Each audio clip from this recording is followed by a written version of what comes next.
যে কেউ এই যে এআই প্রযুক্তি ব্যবহার করে এনি টাইম গান, মিউজিক বা নাটক, সিনেমা সবই তো বানাতে পারে এবং নিজের কপিরাইটিং বানাচ্ছে তো অলরেডি। হ্যাঁ, অলরেডি বানাচ্ছে। আমিও তো এখন পর্যন্ত 11টার মতো শর্ট ফিল্ম রিলিজ দিয়েছি। প্রতিটাই অনেক অনেক ভিউ, 4 মিলিয়ন, 5 মিলিয়ন, 12 মিলিয়ন পর্যন্ত ভিউ হয়েছে। সো ভালো হচ্ছে। ইভেন শুধু এটা না, আমি ইন্টারন্যাশনালি বেশ কিছু ইন্ডাস্ট্রি তৈরি হয়েছে বর্তমানে, যারা কিনা story by story episode wise 24টা, 40টা, 50টা পর্যন্ত এপিসোড ওয়াইজ সিরিজও রিলিজ দিচ্ছে এআই দিয়ে, এবং অনেকে বুঝতেও পারছে না যেটা এআই সিরিজ। এই যে একটু আগে বলছিলেন না যে চলচ্চিত্রে বা কাজ করেছেন এআই দিয়ে বা নাটক সিরিজগুলোতে ব্যবহার হচ্ছে, কি ধরনের ব্যবহার হচ্ছে এবং এটা কি ভবিষ্যতের জন্য অশনি সংকেত নাকি যারা মিডিয়াতে কাজ করছে, অভিনয় করছে তাদের জন্য? সবার জন্য অশনি সংকেত না, বাট কিছু প্রফেশনের জন্য অবশ্যই অশনি সংকেত। যেমন আমি যে ভিজুয়াল নিয়ে কাজ করেছি, এই ভিজুয়ালটা আগে বিএফএক্স দিয়ে করতে হতো, যেখানে অ্যারাউন্ড আপনার 50 লাখ থেকে 1 কোটি টাকা আপনার খরচ করতে হতো, তারপর আপনি রিয়েলিস্টিক ভিউটা পেতেন না।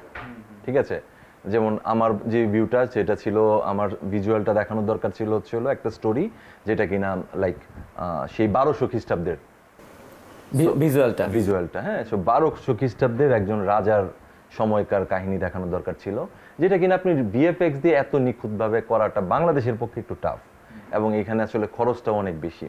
তো সেই জন্যে কিন্তু এটা শুধু অল্প কিছু টাকা দিয়ে আপনি কিন্তু বাংলাদেশের থেকে বসে এখন এইরকম ভিজুয়াল করে ফেলতে পারছেন। এবং বর্তমানে যে মুভিগুলো রিলিজ হচ্ছে এখানেও কিন্তু এআই এর ব্যবহার এখন অনেক হচ্ছে।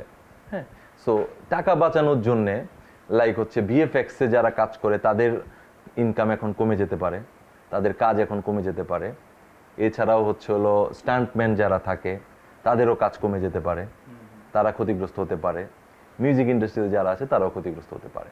যেমন যখন ভিএফএক্স প্রযুক্তি, আমি যদি একটু বলি 2015-16 সালের দিকে আর কি, আমি কোনো একটা কাজের মধ্যে একজন আমাকে বলছিল যে ভিএফএক্স প্রযুক্তি ভবিষ্যতে দুয়ার খুলে দিয়েছে এবং অনেক ইনকামের একটা ব্যাপার, কিন্তু সেই মানে দেখেন জাস্ট 10 বছরের মধ্যে সে ভিএফএক্স প্রযুক্তি বা এই প্রযুক্তি যারা শিখেছে তারা কিন্তু বলতে গেলে অকার্যকর হয়ে যাচ্ছে ওয়ান কাইন্ড অফ।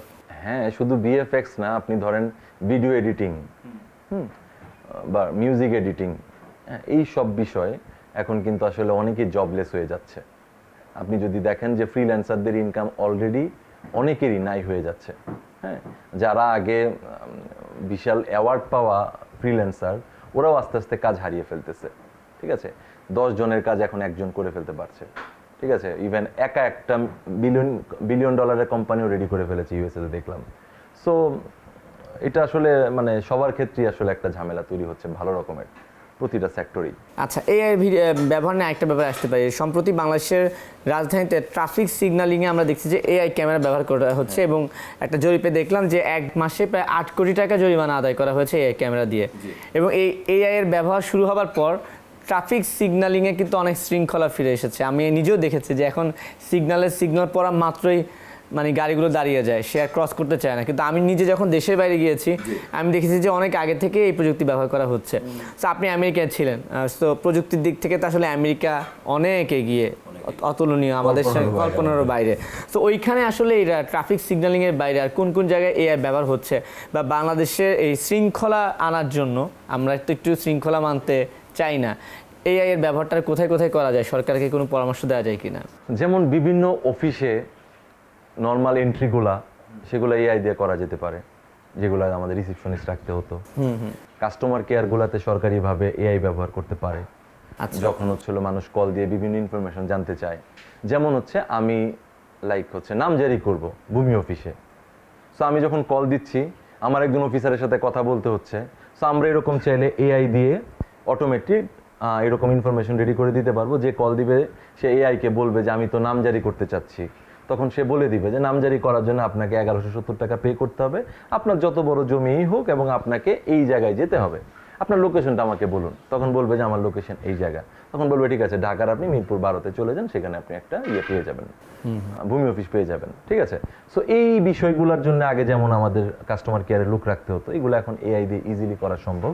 ঠিক আছে, এবং এটার একটা বিশাল বড় এফেক্ট কিন্তু যারা কাস্টমার সার্ভিসে জব করে বেকারত্ব বেড়ে যাবে, ওদের বেকারত্ব বেড়ে যাবে। এছাড়াও কৃষি ক্ষেত্রে অনেক সুন্দর করে এআই এর ব্যবহার করা যেতে পারে। হ্যাঁ, একটা গাছের ছবি নিয়ে এআই দিয়ে ইজিলি জাস্টিফাই করা যেতে পারে যে এই গাছের কি প্রবলেম হয়েছে, কি ধরনের সার এখন এই গাছে দেওয়া যেতে পারে। ঠিক আছে, এবং কিভাবে ফলন বাড়ানো যেতে পারে, এবং আপনি দেখবেন যে অলরেডি এআই ভ্যাকসিন বানিয়ে ফেলছে।